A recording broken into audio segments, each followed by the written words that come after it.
A very good evening to all my listeners. This is Devan Prasad taking on another lecture on the series of C programming. Namaskar. So, yesterday we were discussing about the main concepts of the for loop, and previously we have discussed about the if and if else. So, the first one is used for the making the decisions, and the second one is used for the looping conditions or looping situations. Okay. तो हम लोगों ने ये बहुत अच्छे से study कर लिया है. सो इसी सीरीज़ में आगे बढ़ते हैं और आज हम लोग कुछ प्रोग्राम इम्प्लीमेंट करके देखेंगे.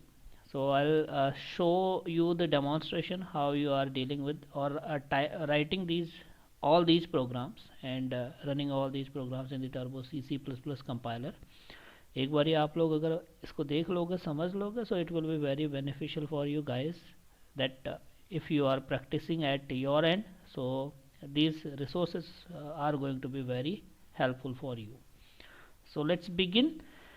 So थोड़ा सा मैं आप लोगों को रिवाइज कराना चाहता हूँ कि whatever we have discuss so far. तो अभी तक हम लोगों ने एक छोटा सा कंसेप्ट समझ के चलना है कि programming is nothing but a thinking. Programming is nothing but a thinking.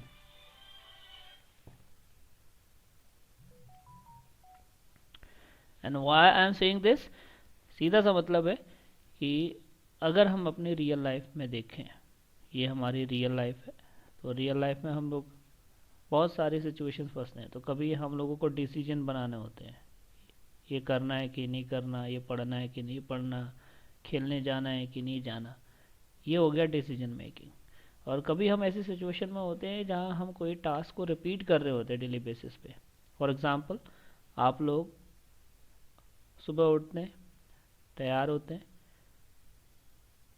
College आते हैं, स्टडी करते हैं 9 to 5 और 9 to 11 और 9 to 1 what ever it is time. And उसके बाद फिर वापस जाते हैं, खेलते हैं, पढ़ाई करते हैं और सो जाते हैं. सोने के बाद में अगले दिन फिर से वही साइकिल दोबारा से शुरू हो जाती है. So this is what situation it actually tells. This is loop, कि आप एक लूप में फंसे हुए होते हो. ऐसे ही कभी कभी आप देखते हो कि एक काम को बार बार रिपीट करना है. तो ये वाली सिचुएशन भी रियल लाइफ में हैपन होती है, एग्जिस्ट करती है. तो इसको कहते हैं लूप. तो लूप में फंसे हुए हो आप. तो उसी तरीके से जब हम लोग प्रोग्रामिंग लाइफ में होते हैं या प्रोग्रामिंग कर रहे होते हैं, तो हमारे पास में भी डिसीजन बनाने पड़ेंगे. आप ऐसे एग्जीक्यूट कर रहे थे चीज़ों को, यहाँ पे डिसीजन बनाना पड़ा. डिसीजन ये बनाना पड़ा कि अगर एक कंडीशन ट्रू हुई तो मैं ये वाले काम को करूँगा, अगर कंडीशन फॉल्स हुई तो मैं कुछ नहीं करूँगा या ये वाले काम को करूँगा, समथिंग लाइक दिस. तो ये हुआ डिसीजन मेकिंग. ऐसे ही हमें कभी प्रोग्रामिंग कर रहे हैं और यहाँ पे एक डिसीजन बनाना, एक कंडीशन बनानी पड़ी, और on the basis of that condition we are saying that अगर कंडीशन जब तक ट्रू रहेगी तो ये मैं ये वाले काम को करते रहूँगा. और ये तब ख़त्म होगा जब ये कंडीशन फॉल्स होगी तो मैं लूप से बाहर आ जाऊंगा. और अगर कंडीशन ट्रू हो रही है तो मैं लूप में फंसा रहूँगा और काम को रिपीट करता रहूँगा. तो the same situation, if something you have to repeat, some task you have to repeat, you have to perform again and again, then you have to use loop. And somewhere you are making decisions, then you have to use the if else, switch case, whatever, जो भी आपको comfortable लगता है, जो भी programming construct आपके लिए easy है, आप उसका यूज़ करके डिसीजन बना सकते हो. ऐसे लूप में भी आपके पास 3 वैरायटी है. आप चाहे वाइल लूप को यूज़ कर लो, या फॉर को कर लो, या डू वाइल को कर लो. सारे लूप बराबर है पावर में. तो किसी भी लूप के साथ में जिस लूप में आप ज़्यादा कंफर्टेबल हो उसका यूज़ करके आप प्रोग्राम बना सकते हो. ठीक है, तो ये थोड़ा सा हमारा रिविजन था. अब हम लोग थोड़ा सा प्रोग्राम के बारे में डिस्कस कर लेते हैं. तो कुछ प्रोग्राम है हमारे पास, ये लिस्ट ऑफ प्रोग्राम्स है, ये सेलेक्टेड प्रोग्राम्स है. ऑलरेडी आप लोग ये कर चुके हो, लैब्स में कई बार परफॉर्म कर चुके हो. So for the new students who join late, I am showing how you have to deal with such programs now. तो सबसे पहला प्रोग्राम देख लेते हैं। इसमें मैं बस दो प्रोग्राम हाईलाइट करूंगा। एक ऐसा प्रोग्राम हम लोग बनाएंगे जिससे हम लोग गिवन नंबर से डिजिट्स निकालना सीख जाएंगे। एक बार डिजिट निकालना आ गया तो हम उन डिजिट का स्क्वायर कर सकते हैं, सम कर सकते हैं, प्रोडक्ट कर सकते हैं। उन डिजिट से एक नया नंबर, रिवर्स नंबर बना सकते हैं। उन डिजिट से आर्मस्ट्रॉन्ग नंबर के प्रोग्राम को बना सकते हैं। तो एक प्रोग्राम अगर बनाना सीख गए, डिजिट निकालना सीख गए, तो इससे हमारे 3 या 4 प्रोग्राम बन जाते हैं। And these are very important program for the examination point of view. University examination में हमेशा ये प्रोग्राम आते हैं। तो एक बार यहाँ पे कंसेप्ट को सीख गए तो आप लोग उन प्रोग्राम्स को लिख पाओगे, अच्छे से समझ पाओगे और कर पाओगे। ठीक है, तो पहले लॉजिक को डिस्कस करना आपको आना चाहिए। तो मान लेते हैं कि आपको एक गिवन नंबर है और उस नंबर से आपको डिजिट्स निकालनी है। तो पहले इसका एक लॉजिक समझ लो। इसका लॉजिक समझने के लिए अगेन हम नोट पैड पे चलते हैं। यहाँ पे सबसे पहले एक प्रोग्राम समझ लेते हैं कि गिवन नंबर है और उससे डिजिट्स निकालनी है। उस नंबर में जितने भी डिजिट्स होंगे वो हमें निकालनी है। तो लेट सपोज नंबर आपको गिवन है NO 1 2 3। अब मुझे डिजिट्स निकालनी है, तो डिजिट्स कौन कौन से निकलेंगे? 3 2 1। अब ये निकालेंगे कैसे? तो सीधा सा लॉजिक है नंबर के साथ में। किसी भी नंबर को उसके बेस से, जैसे यहाँ पे डेसिमल नंबर है तो बेस हो गया 10 से मॉड्यूलस करेंगे तो हमेशा जो आपकी राइट मोस्ट डिजिट होती है वो निकल के आ जाती है। ये हमारा रिमाइंडर होता है हमेशा। तो रिमाइंडर निकलता है, इसका मतलब ये हुआ जो राइट मोस्ट डिजिट होती है वो निकल के आ जाती है। हम इसको कहीं किसी नंबर में सेव करके रख सकते हैं, किसी वेरिएबल में सेव करके रख सकते हैं। लेट सपोज डी में सेव कर लिया। उसके बाद 1 2 3 में से 3 निकल गया, बचेगा क्या? 1 2। सिर्फ 1 2 चाहिए। तो ऐसा करने के लिए हम उस नंबर को सी के बेस से 10 से डिवाइड कर देते हैं। तो जब भी किसी नंबर को 10 से डिवाइड करेंगे तो ऑब्वियसली लास्ट वाला पार्ट तो रिमाइंडर में चला जाएगा और कोशेंट वाला पार्ट क्या रह जाएगा? 1 2। और उस 1 2 को वापस से हम लोग एनो में सेव कर लेते हैं। अब ये वाला कंसेप्ट को अगर यहाँ पे लगा के देखें अब ये दोनों काम अगर हम बार बार रिपीट करते रहें जब तक नंबर आपका 0 ना हो जाए, तो हमारे सारे डिजिट निकालने का प्रोग्राम या लॉजिक इम्प्लीमेंट हो जाता है। एक बार एग्जांपल से समझ करके देख लेते हैं। नंबर था 1 2 3, मॉड्यूलस करा 10, तो ये आपको क्या निकाल के देगा? 3, जो मैंने एक डी में असाइन कर दिया।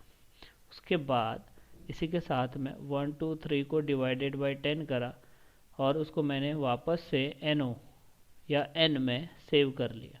तो 1 2 3 को डिवाइडेड बाई 10 करा तो ये बना 1 2.3। 0.3 लॉस्ट हो जाएगा क्योंकि इंटीजर लेके चल रहे हैं। तो N में क्या रह जाएगा? अपडेट हो जाएगा, वापस से 1 2 अपडेट हो जाएगा। तो नेक्स्ट बारी ये चला फर्स्ट इटरेशन। जब सेकेंड इटरेशन चलाओगे इसी का, तो सेकेंड इटरेशन में अब नंबर हो गया 1 2, मॉड्यूलस करेंगे 10, तो वापस से क्या निकलेगा? 2। वो 2 को हम लोग डिजिट डी में वेरिएबल में रख लेंगे।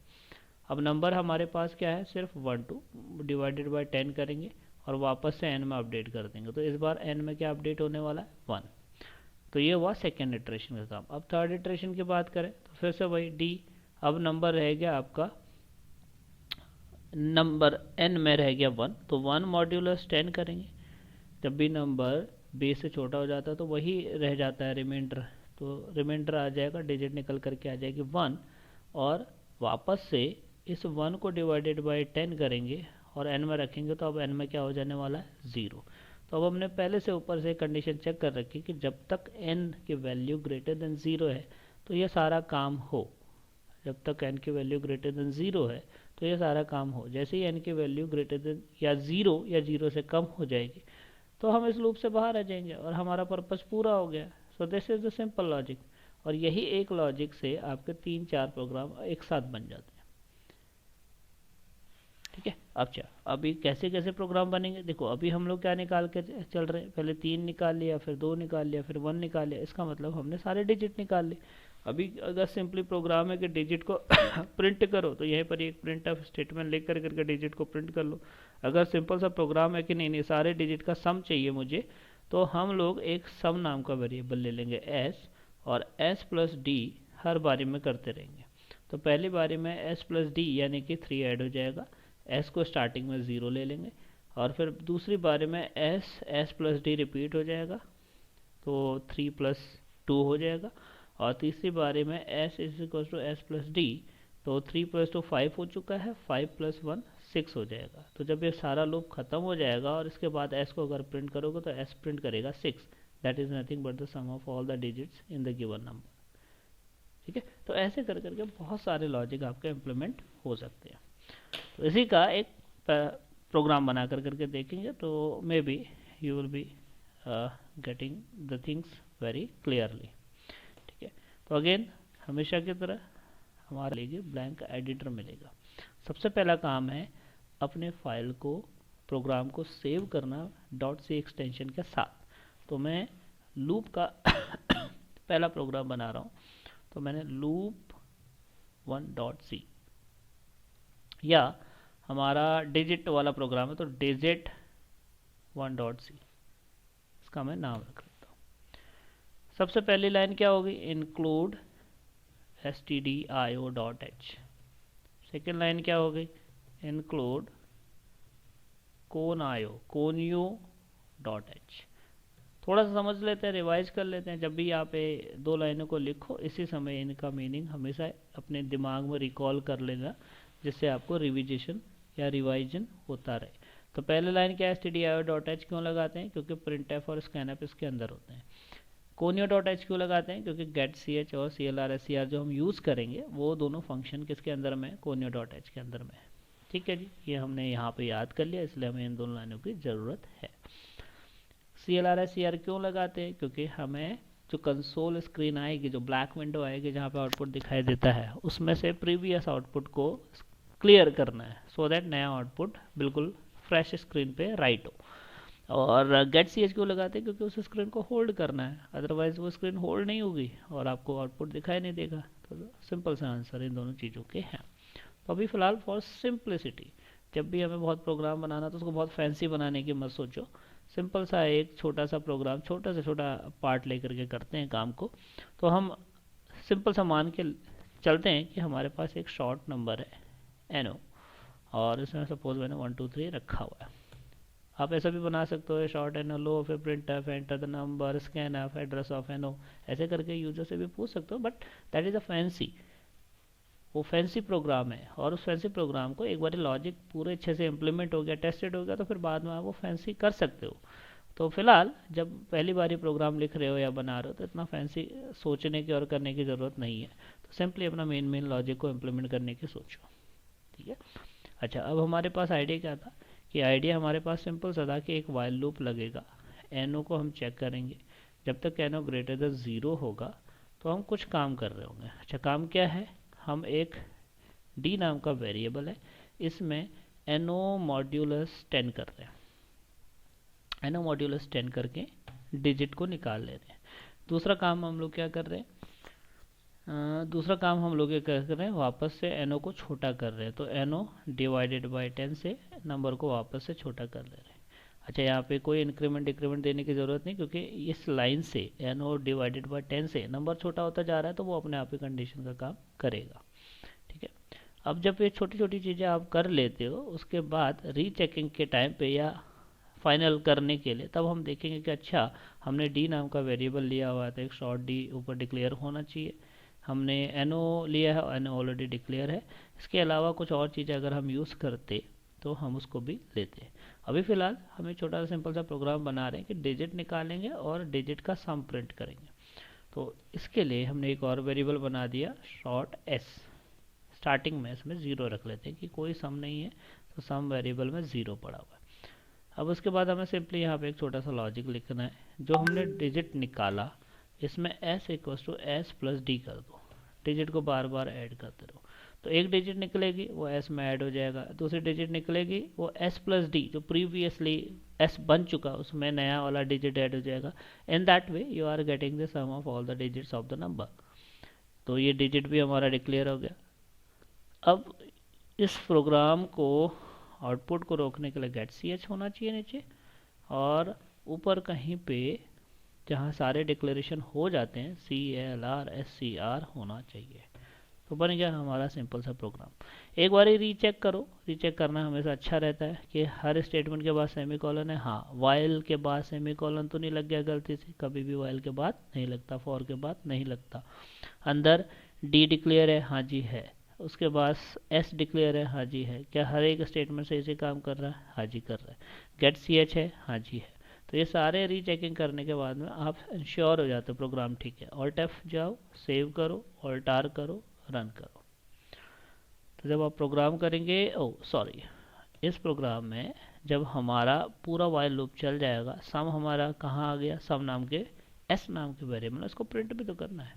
तो print F slash N percent D एक नंबर है, और किसको प्रिंट करना है? एस को। एस को प्रिंट करेंगे तो सम ऑफ डिजिट्स मेरे को नजर आ जाएगा। तो alt F, save, alt R, run, तो नंबर आ गया सेम।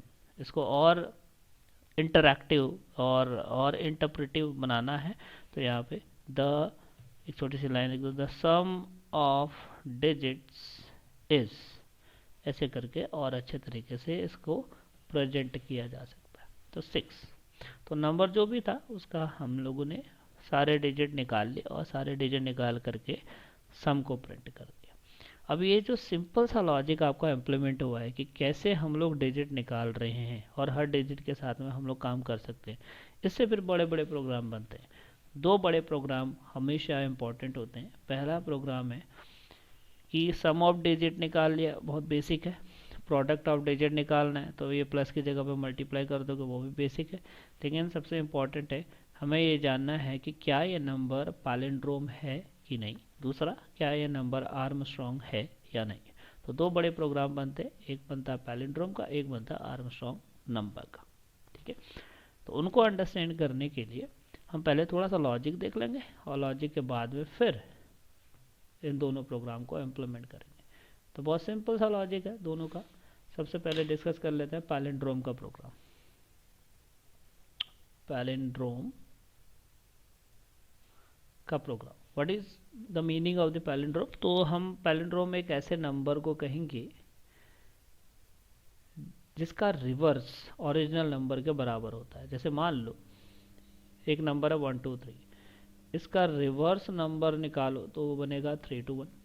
अब 3 2 1 और 1 2 3 इक्वल नहीं है तो ये पैलिंड्रोम नहीं है, नो पैलिंड्रोम। अब एक दूसरा एग्जांपल ले लेते हैं, नो 1 2 1, इसका रिवर्स नंबर निकालो, ये भी 1 2 1 बनेगा। अब ये जो नंबर है ये exact equal to reverse number हो गया, original number exact equal to reverse number हो गया। तो अब ये पैलिंड्रोम है, ये पैलिंड्रोम है। अब पैलिंड्रोम निकालेंगे कैसे, या लॉजिक कैसे बनेगा। तो लॉजिक बहुत सिंपल है, हमें ये नंबर दिया है, हम हर डिजिट को निकाल लेंगे, 3 को, फिर 2 को, फिर 1 को। तो 3 को इंटू 100 प्लस 2 को इंटू 10 और प्लस 1 को इंटू 1 करके हमारा नंबर बन जाएगा 321। ऐसे हम बना लेंगे रिवर्स नंबर, और रिवर्स नंबर को ओरिजिनल नंबर के साथ में कंपेयर करेंगे। अगर दोनों इक्वल हुए तो पैलिंड्रोम है, अगर दोनों इक्वल नहीं हुए तो पैलिंड्रोम नहीं है। तो सिंपल सा लॉजिक। अब लॉजिक बहुत सिंपल है, आपको एक छोटा सा कोड तो पता चल चुका है कि वाइल जो होगा, एनो जो होगा, अब इस एनो को चेंज ना हो जाए, क्योंकि एनो बार बार चेंज हो रहा है। तो आप एक काम करेंगे, बिफोर डीलिंग विद द एनो हम एक और वेरिएबल बनाएंगे ओरिजिनल एनो, और उसमें एनो को स्टोर करके रख लेंगे। उसके बाद एनो के ऊपर हम काम करेंगे जब एनो ग्रेटर देन 0 होगा। उसके बाद हम लोग डिजिट निकालेंगे और डिजिट से नंबर बनाएंगे। और नंबर बनाने के लिए हमें देखो बार बार एक डिजिट निकालेंगे तो हमें 100 से मल्टीप्लाई करना है, 10 से मल्टीप्लाई करना है, 1 से मल्टीप्लाई करना है। तो ये हमारा चल रहा है, तो हम एक वेरिएबल मान लेते हैं आई, स्टार्टिंग में उसमें रख लेते हैं 1। अब पहली बारी में 1 से मल्टीप्लाई करेंगे, दूसरी बारी में 10 से मल्टीप्लाई करेंगे, ऐसे कर करके भी हम लोग उसको चला सकते हैं। ओके, तो लॉजिक बड़ा सिंपल है। सो फर्स्ट टाइम जो भी डिजिट हमारी निकलेगी उसको हम लोगों ने मल्टीप्लाई करना है 100 से। और इसी का एक रिवर्स तरीका भी देख सकते हैं कि अगर हम एक आई को ले लें और इसको 1 से हम लोग कर लेते हैं, या एक छोटा सा ले लेते हैं कि हमारे पास अगर 3 डिजिट है, तो 3 डिजिट के लिए हमारे पास 100 से मल्टीप्लाई होना है, तो हमने 100 को सेव करके रख लिया। अब हम आए अंदर लॉजिक में, और लॉजिक में हम लोगों ने सीधे सीधे यहाँ लिखा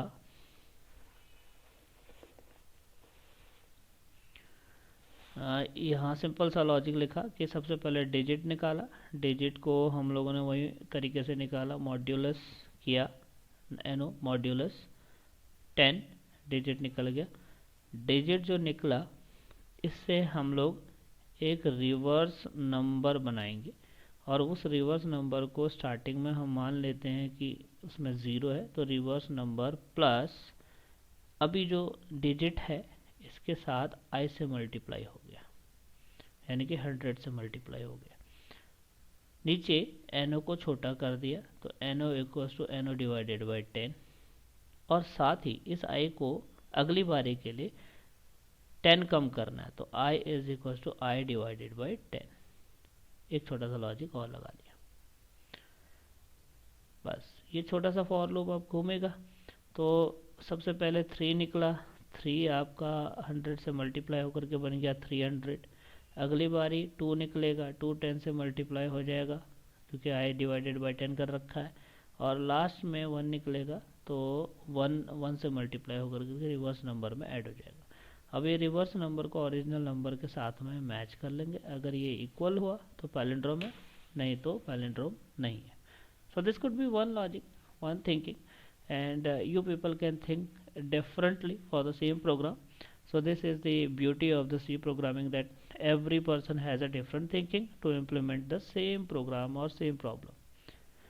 तो यही चीज़ को अगर यहाँ पे इम्प्लीमेंट करना है, तो हम लोग फिर से एक नया प्रोग्राम ले लेते हैं, न्यू फाइल, नया फाइल ले लिया, एक बार फिर से रिवाइज कर लेते हैं, सेव, इसको कर देते हैं armstr.c, पहली line include stdio.h, second line include conio.h, then your main curly braces start, curly braces end, पहली लाइन clr scr,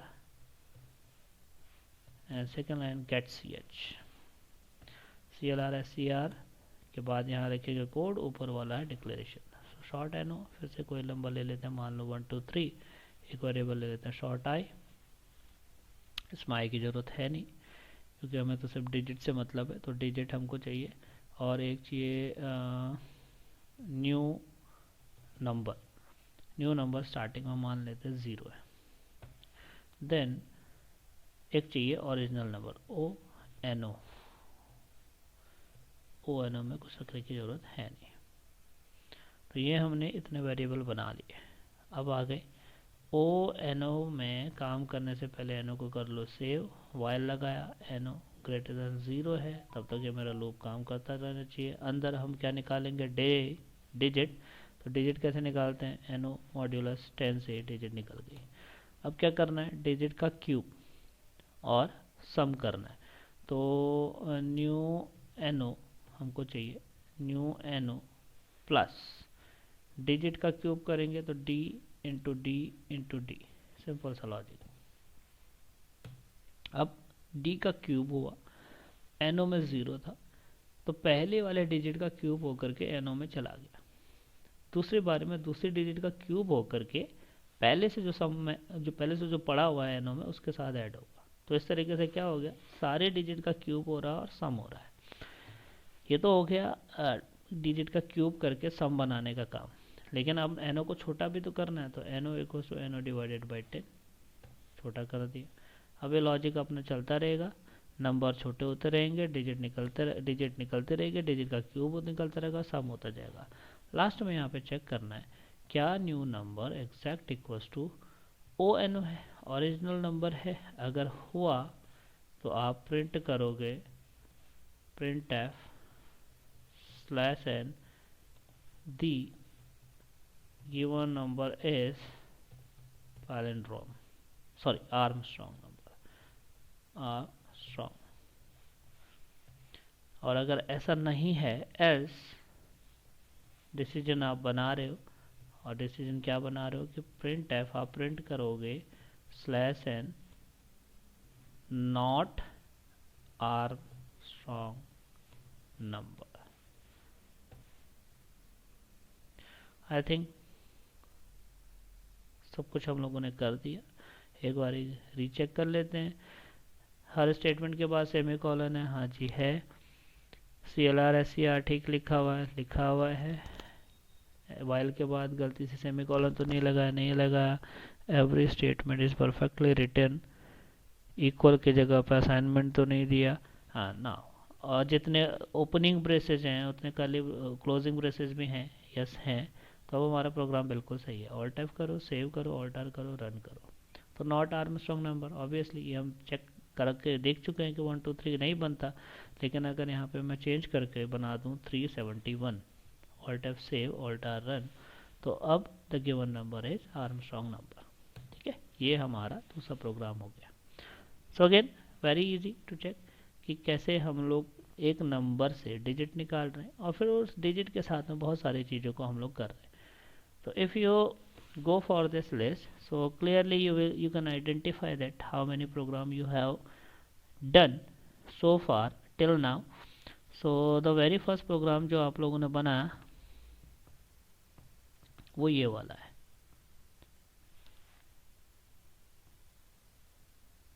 कितने प्रोग्राम, पैलिंड्रोम का हो गया, देन योर आर्मस्ट्रॉन्ग का हो गया, उससे पहले sum of digits of a number, product of digits of a number, और print the number in reverse order, ये भी इजी है। तो ये सारे एक ही कैटेगरी के प्रोग्राम है। एक प्रोग्राम बन गया तो ये सारे प्रोग्राम बन जाएंगे। एक इम्पॉर्टेंट प्रोग्राम इसमें आ जाता है, वो है स्टार पैटर्न्स। तो अलग अलग तरीके के स्टार पैटर्न करने का प्रोग्राम। इसका लॉजिक थोड़ा सा फर्स्ट टाइम बच्चों को थोड़ा सा डिफिकल्ट लगेगा, लेकिन काफ़ी इजी है लॉजिक इसका इम्प्लीमेंट करना। तो लेट्स सपोज हमें एक स्टार पैटर्न बनाना, तो पहले देख लेते हैं कि स्टार पैटर्न का मतलब क्या है और बनता कैसे है। तो बहुत सीधा सा लॉजिक हमें लेके चलना है कि मान लो मैं स्टार प्रिंट करना चाहता हूँ इस तरीके से, 4 स्टार, फिर उसके बाद 3 स्टार, फिर उसके बाद 2 स्टार, फिर उसके बाद 1 स्टार। तो ऐसे स्टार पैटर्न को प्रिंट करने के प्रोग्राम आते रहेंगे आपके पास। फिर दूसरा पैटर्न प्रिंट करना, let suppose 1 2 3 4, then 1 2 3, then 1 2, then 1, ऐसे भी हो सकता है। फिर कुछ इस तरीके का एक्स पैटर्न भी है। इस तरीके के जो पैटर्न को प्रिंट करने के प्रोग्राम कैसे रखेंगे। तो यहाँ पे आपको एक छोटा सा कस्टम कंसेप्ट यूज़ करना पड़ेगा, nesting of for loop. For loop काफ़ी कन्वीनियंट है ये पैटर्न बनाने के लिए, और उनकी भी नेस्टिंग का मतलब एक फॉर के अंदर दूसरा फॉर। थोड़ा सा लॉजिक को क्लियर करते हुए चलना है। देखो लॉजिक आसान है, लॉजिक अगर समझ में आ गया तो चीज़ों को आराम से बना पाओगे। अगर लॉजिक में थोड़ा सा गड़बड़ है तो चीज़ें को बनाना और प्रोग्रामिंग को करना थोड़ा सा डिफिकल्ट हो जाता है। तो सबसे इम्पोर्टेंट होता है लॉजिक। तो लॉजिक को कैसे करेंगे पहले वो देख लेते हैं। ठीक है, लॉजिक क्या है कि एक फॉर लूप लगेगा। Let suppose I equals to 0 से 4 स्टार प्रिंट करने, I less than equals to 4 तक चलाएंगे, एंड आई प्लस प्लस 4 नहीं 3, क्योंकि 4 स्टार प्रिंट करने तो हमारे को सिर्फ 3 तक का लॉजिक चाहिए। थोड़ा सा और क्लैरिटी से लिख लेते हैं इसको। तो लॉजिक हमारा क्या तक चाहिए, आई इक्वल्स टू 3 तक। अब देखिए पहला वाला फॉर लूप के लिए इस आउटर लूप, ये आउटर है, ये आउटर लूप है, इस आउटर लूप की एक वैल्यू के लिए अंदर वाला फॉर लूप रिपीट करेगा अपने आप को। तो जे लेस देन इक्वल्स टू, यहाँ पे भी 4 ही है, 3 जे प्लस प्लस, और फिर यहाँ हमने जो भी प्रिंट एफ करना है, अभी स्टार प्रिंट करना है, ये हमने प्रिंट कर दिया।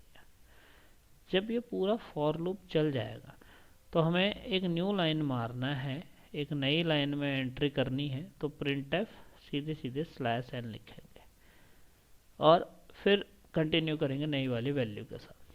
अब इसका ड्राई रन करते हुए इसको सब देखो, जब आई की वैल्यू 0 हुई, इसका मतलब मैं 0 रो की बात कर रहा हूँ, तो इसके लिए मेरे को J0, J1, J2 और J3 तक चलाना।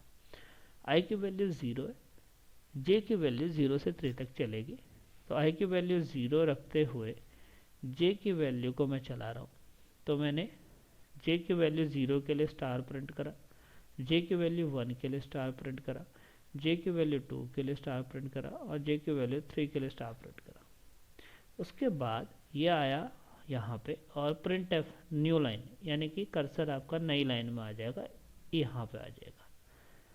और फिर ये बाहर वाला लूप आई इंक्रीमेंट होकर करके हो जाएगा 1, आई इक्वल टू 1। अब ये 1 के लिए चलने वाला है। 1 के लिए फिर से J 0 से चलेगा, 0 1 2 3 तक चलेगा, लेकिन इस बारी आपको ये पैटर्न प्रिंट करना था 1 2 3 4, फिर 1 2 3, फिर 1 2 और फिर 1। अब आप ध्यान से देख रहे हो कि सेकंड रो में जब आपके स्टार प्रिंटिंग हो तो आपको एक कम स्टार प्रिंट करना है। तो एक कम स्टार प्रिंट करने के लिए जो भी लॉजिक लग सकता है वो आप यहाँ पे इंट्रोड्यूस करो। अब वो इंट्रोड्यूस कुछ भी तरीके से हो सकता है आप कुछ बच्चे यहाँ लॉजिक को सोच रहे हैं कि यहाँ कुछ ऐसा कर दें जिससे यहाँ ये कम स्टार प्रिंट करना हो, कुछ बच्चे अंदर सोचें। तो सबसे इजी तरीका होता है अंदर सोचना चाहिए। ये तो बाहर बराबर रखो, अंदर सोचो। अंदर सिंपली क्या है कि हमने लगाया कि अगर मान लो मैं यहाँ पे एक प्रिंट करना चाहता हूँ, ठीक है, अभी फ़िलहाल अगर मैं प्रिंट करना चाहूँ तो मैं बोलूँगा ठीक है एक प्रिंट हो जाए यहाँ पे, एक प्रिंट यहाँ पे हो जाए, एक प्रिंट यहाँ पे हो जाए, लेकिन जब J की वैल्यू 3 हो तब प्रिंट ना हो।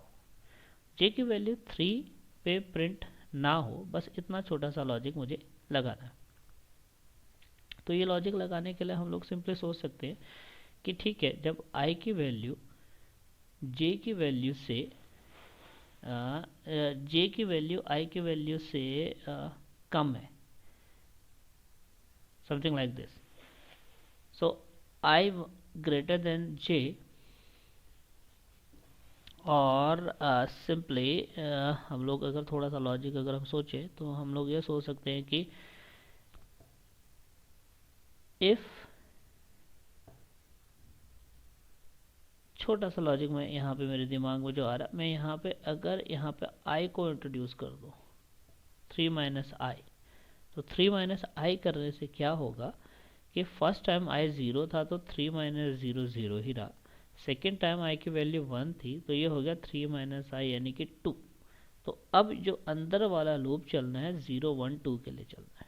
तो I अगर मैं यहाँ इंट्रोड्यूस कर दूँ 3 माइनस आई, तो अब सिंपली ये क्या करेगा, J 0 है और I की वैल्यू है 1, तो ये बन जाएगा 2। 0 1 2 के लिए चलना है, तो जब J 0 था तो स्टार प्रिंट हो जाएगा, जब J 1 है तो स्टार प्रिंट हो जाएगा, जब J 2 है तो स्टार प्रिंट हो जाएगा। जब J की वैल्यू 3 बनेगी, J इंक्रीमेंट हो रहा है, तो J की वैल्यू जब 3 बनेगी तो वो इस कंडीशन को सेटिस्फाई नहीं करेगा और इस लूप से बाहर आकर के सीधे यहाँ आ जाएगा और न्यू लाइन प्रिंट कर देगा और कर्सर नया लाइन में आ जाएगा। तो इस तरीके से ये छोटी सी चीज़ करने से ये मेरा लॉजिक इम्प्लीमेंट हो गया। अब I की वैल्यू बढ़ करके हो जाएगी 2 और ये बनेगा 3 माइनस 2 यानी कि 1। तो इसका मतलब ये अंदर वाला लूप चलेगा 0 के लिए और 1 के लिए, तो 0 पे प्रिंट करेगा, 1 पे प्रिंट करेगा, 2 और 3 पे प्रिंट नहीं करेगा। फिर ये कंडीशन हो जाएगी फॉल्स और आप आएगा नीचे न्यू लाइन पे, और न्यू लाइन पे अब I की वैल्यू हो जाएगी 3 लास्ट वैल्यू। जब I की वैल्यू 3 है तो 3 माइनस 3 0 होगा, तो ये वाला लूप सिर्फ 0 के लिए चलेगा, तो 0 के लिए स्टार को प्रिंट करेगा एंड दैट्स इट। और ये लॉजिक आपका इम्प्लीमेंट हो गया।